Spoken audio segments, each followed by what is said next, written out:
But I don't think I have ever shared with the community and certainly the public, who am I? Why is my character the way it is? So I'd like to share with you a story. When my parents brought me to the United States, I was a 5th grader, and so I did not speak English. And what happened is that because I didn't speak English, they placed me in a 2nd grade classroom. And so when I walked into that classroom, I saw small children, very small desks, you know, the little wooden desks with the metal legs. And I thought at first, well, I'm not going to be able to sit in there, but I thought, okay, make the best of it and just learn the English, because that was my motivation. I figured out that if I put my legs stretched out, that would work. So that's what I did. But unfortunately, the teacher that I had at that time was walking down the aisle and she tripped on my legs. And it made her very angry, and she proceeded to hit me on my back. And that is the very first time that I have felt humiliated and disrespected. And so that day I went home in tears and told my mother and my father that I wasn't going back to that school because they don't like children. And so they looked at me and they said, absolutely not. We're not a family of quitters. You're going to go back and we're going to resolve this.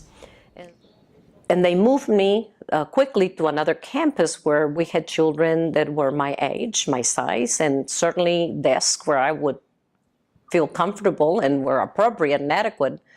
I had another experience, and it was a counselor. And that counselor came to me and made a comment that said, Gloria, I don't know why you're wasting your time in school, because what you ought to do is you ought to just consider dropping out, because you'll never amount to be anything.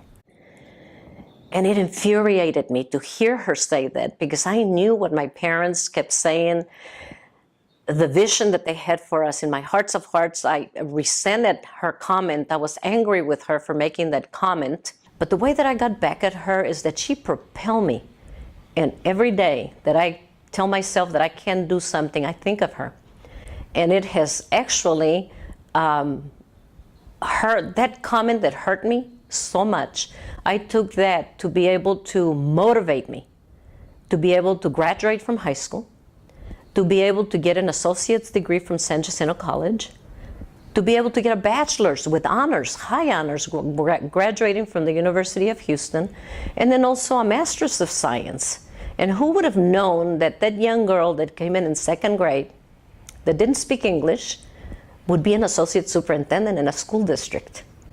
And I am very pleased to tell you that we have been very successful in providing services for the community, and that's probably my greatest pride, that I have been all my adult life, I have been serving families in this community.